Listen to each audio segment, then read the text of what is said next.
Good afternoon बच्चों। मैं सत्यन सिंह प्रेरणा coaching से आपका बहुत बहुत स्वागत करता हूं। और मैं आज आपको मैथ का एक टॉपिक है लासा मासा, जिसके बारे में थोड़ी सी बातें बताना चाहूँगा।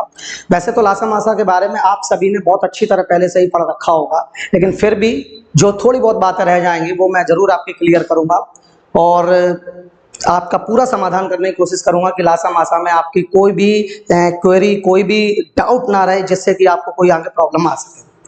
तो स्टार्ट करते हैं लासा मासा।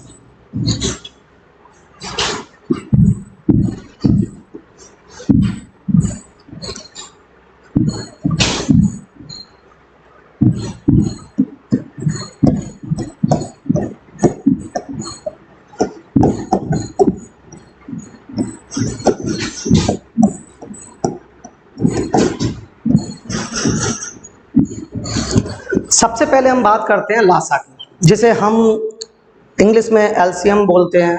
फुल फॉर्म होती है उसकी लघुत्तम समापवर्त। लघुत्तम समापवर्त की बात की जाए तो लासा एक वह संख्या होती है, वह छोटी से छोटी संख्या होती है, वह छोटी से छोटी संख्या होती है जिसमें दी गई संख्याओं का पूरा पूरा भाग चला जाता है। अगर मैं लासा की बात करूं तो सबसे पहले जब लासा के बारे में बताया गया था तो लासा के बारे में ये बताया गया था जो भी हमें संख्याएं दी जाए उन संख्याओं के सबसे पहले गुणनखंड करते हैं और गुणनखंड करने के बाद उसके अपवर्त पता करते हैं और अपवर्त पता करने के बाद हमें उसके समापवर्त पता करके लघुत्तम समापवर्त पता करना होता था। लेकिन यह विधि काफी लंबी थी, जैसे कि मैं आपको बताता हूं।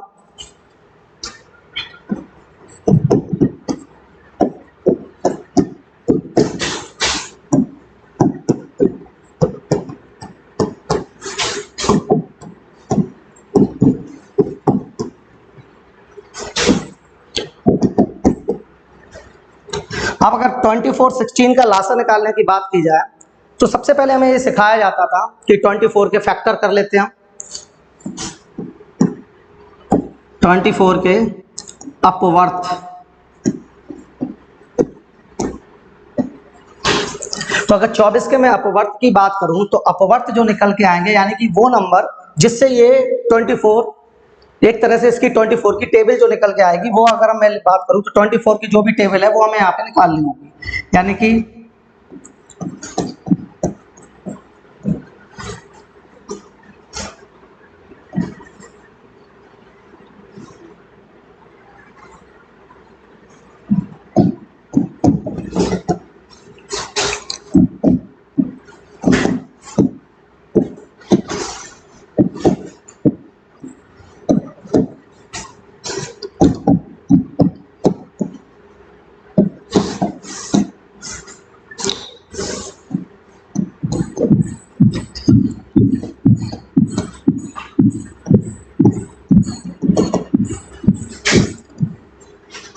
तो आप देख रहे हैं कि 24 के अपवर्त हमारे 24 एकम 24, 24 दूनी 48, 24 तिया 72, इस तरह से अपवर्त अगर हम लिखते चले जाएं तो ये अपवर्त कभी खत्म नहीं होंगे, ये अपवर्त आपके इनफिनिटली चलते रहेंगे। इसी प्रकार अगर मैं 16 के अपवर्त को निकालने की बात करूं तो 16 के अपवर्त से मतलब है एक तरह से 16 का पहाड़ा। तो 16 का पहाड़ा से मतलब है 16 एकम 16, 16 32, 16 48, यानी कि अगर इसे भी मैं अपवर्त निकालने की बात करूं तो ये भी लगातार चलते चले जाएंगे। अब जब मैंने 24 के अपवर्त लिख लिए और 16 के अपवर्त निकल लिए, तो अब इसमें हम ये देखेंगे कि कौन से ऐसे नंबर हैं जो इनमें कॉमन है, जो इनमें कॉमन है। तो अगर मैं देख पा रहा हूं तो यहाँ पे, तो अब इसमें सबसे पहले हमें एक कॉमन नंबर फाइंड करना होगा। तो आप देख रहे हैं ये 48 आपके क्या है, कॉमन। और इसी तरह अगर मैं आगे बढ़ता चला जाऊं तो आगे कई सारे ऐसे नंबर मिलेंगे जो हमें कॉमन प्राप्त हो जाएंगे। इन कॉमन नंबरों को ही हम समापवर्त कहते हैं। क्या कहते हैं बच्चों? समापवर्त। तो आप देख रहे हैं कि कॉमन क्या है आपका 48, फर्दर आपके आगे और भी आएंगे कॉमन। लेकिन इन कॉमनों में अगर मैं आपसे ये पूछूं कि सबसे छोटा समापवर्त कौन सा है, तो आपका जवाब आएगा कि सर 48। तो अगर देखा जाए तो आपका लासा यही 48 बनकर तैयार हो जाएगा। लेकिन ये प्रोसेस उस समय काफ़ी लंबा हुआ करता था, इसमें बच्चों को काफ़ी समय लगता था, काफ़ी टाइम लगता था।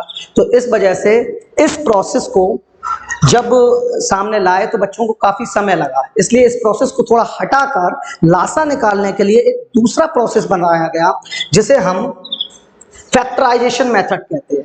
क्या कहते हैं? Factorisation method. तो अगर मैं उस मेथड की बात करूं तो वो मेथड क्या होता है उसके बारे में भी थोड़ा मैं आपको समझाना चाहूंगा।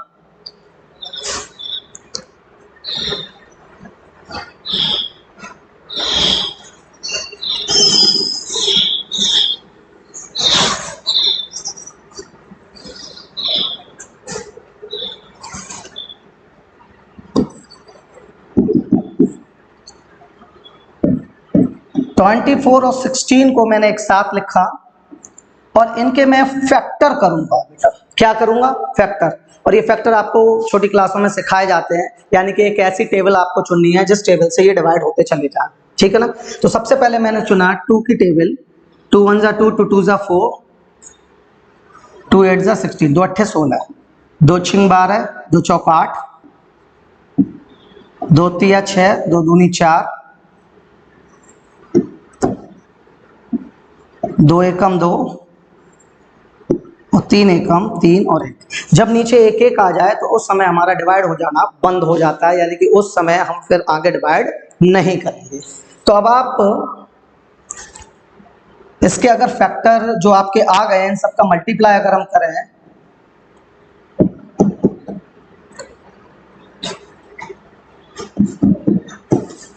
तो 2 दूनी 4, दूनी 8, दूनी 16, 16 16 48। तो ये 48 आपका जो आया वो क्या आ गया? आपका एलसीएम, यानी कि लासा। तो आपने देखा यहाँ पर कि उस प्रोसेस से भी 48 आपका एलसीएम निकल कर आया था और इस प्रोसेस से भी 48 आपका एलसीएम निकल कर आया। लेकिन उस प्रोसेस में थोड़ा सा वो आपका लेंदी प्रोसेस था, तो इसलिए उस प्रोसेस को थोड़ा सा यहाँ पे हम निगलेक्ट करते हुए, हटाते हुए हम इस प्रोसेस को अपनाएंगे जिसे हम अभाज्य गुणनखंड विधि का प्रोसेस कहते हैं। तो आपने देखा कि इस तरह से हम अपने लासा को निकाल सकते हैं। इसी तरह अगर मैं बात करूं मासा की,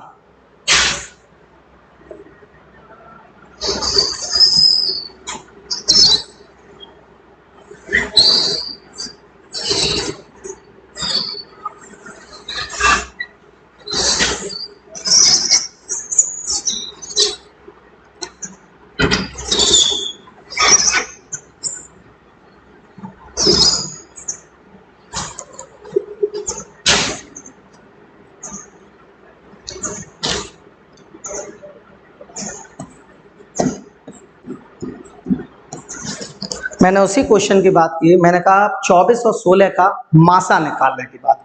आखिर ये मासा क्या होता है? तो सुन लें।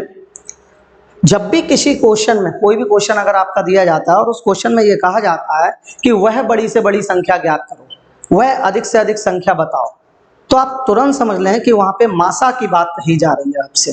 किसकी बात कही जा रही है? मासा की। क्योंकि मासा एक ऐसी संख्या होती है जो सबसे बड़ी संख्या होती है, उस संख्या का दी गई संख्याओं में पूरा पूरा भाग जाना चाहिए। तो अगर मैं मासा की यहां पे बात करूं आपसे,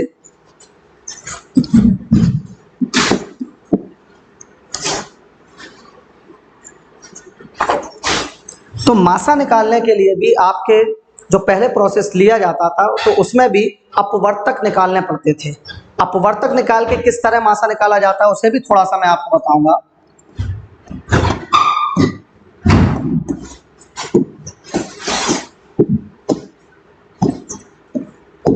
अगर मैं 24 के अपवर्तक करूं, अपवर्तक, देखिए अपवर्त्य और अपवर्तक में बहुत अंतर है। ये बात मैंने उस समय भी आपको बताई कि अपवर्त्य जो होते हैं वो गुणज होते हैं और अपवर्तक जो होते हैं वो गुणनखंड होते हैं, ठीक है, ध्यान रखेंगे। तो 24 के अपवर्तक की अगर मैं बात करूं तो 1 2 3 4 6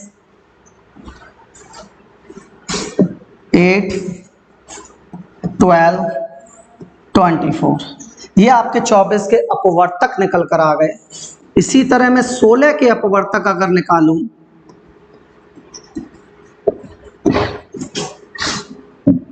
वन टू 4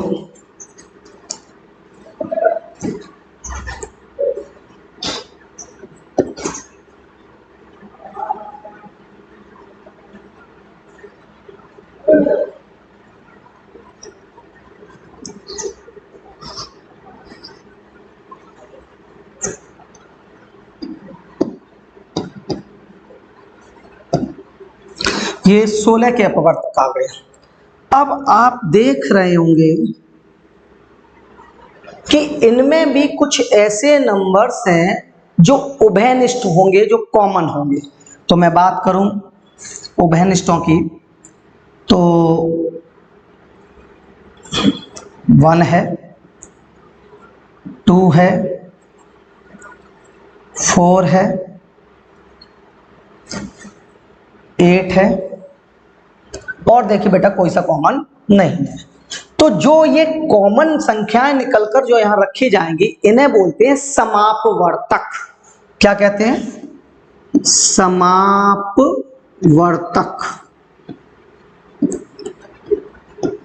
तो अगर मैं समापवर्तक यहां पे लिखूं तो ये 1 आ गया, ये 2 आ गया, ये 4 आ गया, और ये 8 आ गया। अब बेटा जैसे कि मैंने आपको बताया था कि मासा बड़ी से बड़ी संख्या होती है। कैसी होती है? बड़ी से बड़ी संख्या।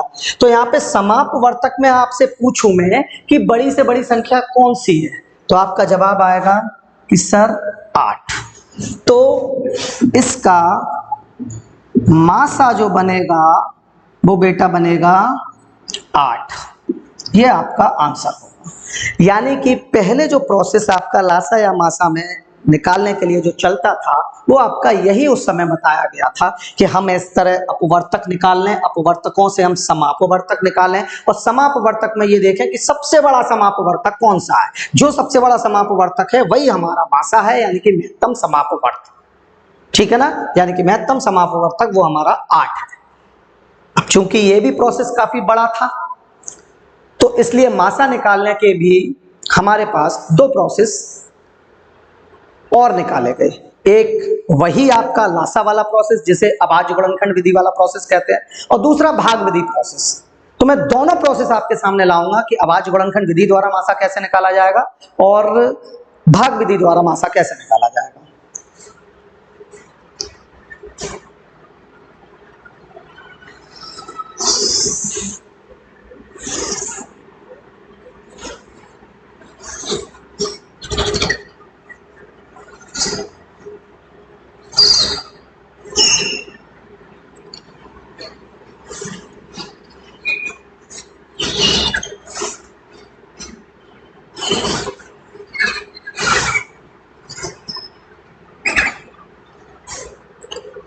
अब 24 और 16 का मासा मैं अब दूसरी विधि जिसे अभाज्य गुणनखंड विधि कहते हैं उससे अगर मासा निकालें तो मासा कैसे निकलेगा, जरा ध्यान से देखें।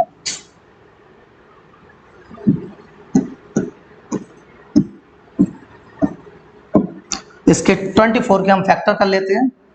2 एकम 2, 2 दूनी 4, 2 छिंग 12, 2 तिया 6, और 3 एकम 3। इसी तरह अगर मैं 16 के फैक्टर करूं तो 2 अट्ठे 16, 2 चौका 8, 2 दूनी 4, और 2 एकम 2। तो ये आप देख रहे हैं 24 और 16 के फैक्टर हो गए। अब इन फैक्टरों को हम यहां पर लिख लेते हैं।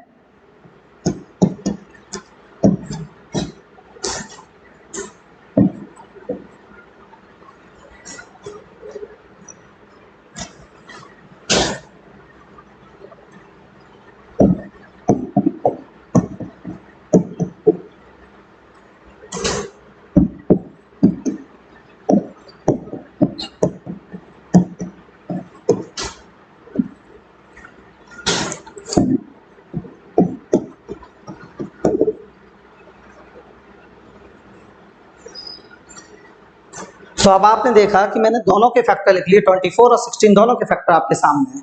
तो इन फैक्टरों में हमें ये सिखाया जाता था उस समय कि भाई हम इसमें जो आपके कॉमन नंबर है, कॉमन डिजिट से जो एक जैसी डिजिट है जो दोनों ही संख्याओं में आई, उनका पेयर बना लेते हैं। क्या बना लेते हैं बेटा? पेयर। तो आप देखिए ये 2 ऊपर वाली जो नंबर है उसमें भी है, नीचे वाले नंबर में भी है, तो ये एक पेयर बन गया। ऐसे ही आपका ये एक पेयर बन गया, इसी तरह आपका ये पेयर बन गया। तो इन पेयरों में से एक एक डिजिट हम बाहर निकाल लेते हैं। 2 2 2 2 2 जा 4 2 जा 8। तो आपने देखा कि इसका मासा आपका क्या निकल कर आ गया? 8 निकल कर आ गया। तो आपने देखा उस प्रोसेस से ये प्रोसेस थोड़ा सा इजी है, लेकिन अगर मैं इससे भी इजी प्रोसेस की बात करूं तो वो है आपका भाग विधि। और भाग विधि बहुत ही अच्छा प्रोसेस है जिसमें आप मासा को बड़ी आसानी से, बड़ी सरलता से, आसानी से निकाल सकते हैं। तो अब भाग विधि द्वारा हम कैसे इसका मासा निकालेंगे उसके बारे में थोड़ी सी चर्चा करते हैं।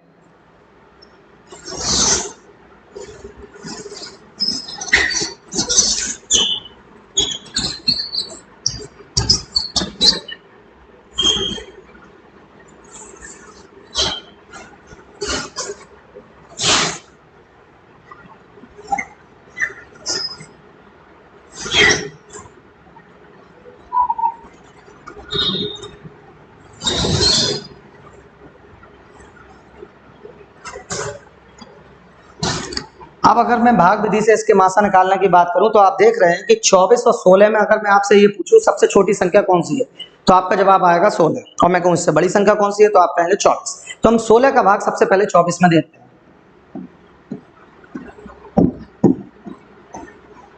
16 एकम 16, ठीक है ना बेटा। 16 एकम 16 है। 24 में से 16 घटा लेते हैं, 14 में से 6 गए 8, शेष कितना बचा 8। जो इसमें शेष बचता है, ध्यान से सुनना सभी, जो इसमें शेष बचता है वो अब भाजक की तरह कार्य करने लगता है। किसकी तरह? भाजक की तरह। और जो आपका भाजक दिया है वो भाज्य की तरह कार्य करने लगता है। तो 8 से अगर अब हम 16 काटे तो कितने बार कट जाएंगे? 8 दूनी 16। तो आप देख रहे हैं 16 आपके 8 से पूरी तरह से डिवाइड हो गई। तो अतः इसका मासा आपका क्या आ गया? 8। तो आपने देखा यहां मासा निकालने के मैंने आपको 3 प्रोसेस बताए। एक प्रोसेस आपको बताया अपवर्तक विधि द्वारा, दूसरा प्रोसेस बताया अभाज्य गुणनखंड विधि द्वारा, और तीसरा प्रोसेस बताया मैंने भाग विधि द्वारा। लेकिन इन तीनों प्रोसेसों में अगर मैं एक अच्छे प्रोसेस की मैं बात करूं कि अच्छा तरीका, अच्छा मेथड कौन सा होगा, तो मैं आपसे कहूंगा कि भाग विधि सबसे बेटर है। इसमें समय भी कम लगेगा और जल्दी से आपका मासा निकल कर आ जाएगा। ठीक है ना बेटा। तो आपने देखा कि लासा और मासा क्या होते हैं।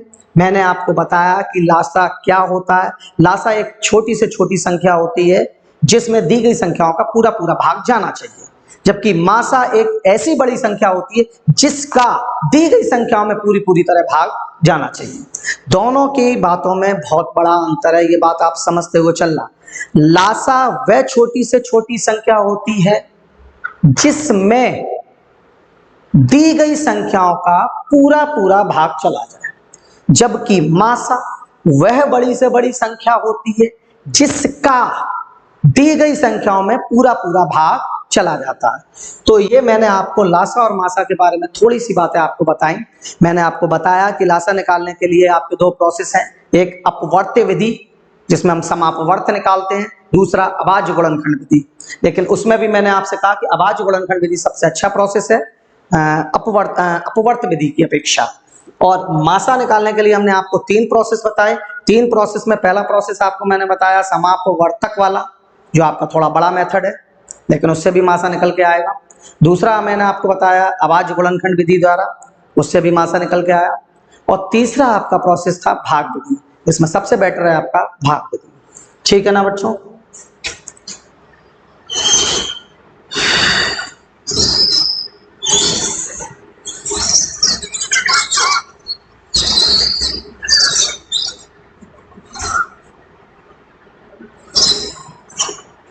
अब जरा एक बात ध्यान से सुने।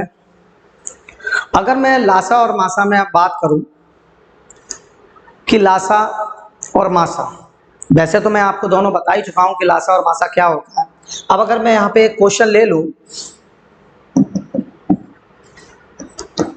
16, 18, 24 का लासा ज्ञात करो।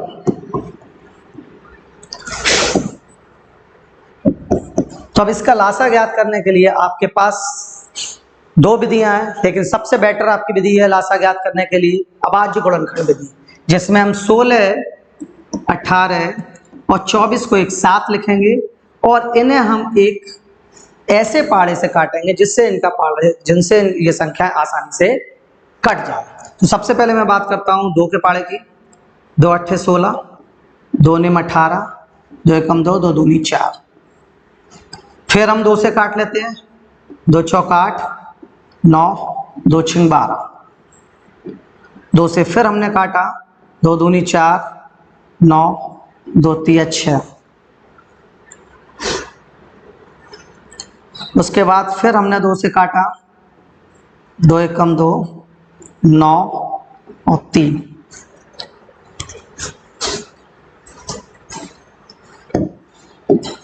अब 3 से इसे डिवाइड कर लेते हैं, 3 3 जा 9, 3 1 जा 3, 1 1 1। तो आपने देखा कि 16, 18 और 24 के इस तरह से मैंने ये फैक्टर कर लिया। अब इन फैक्टरों को एक साथ मल्टीप्लाई के रूप में लिख लेते हैं।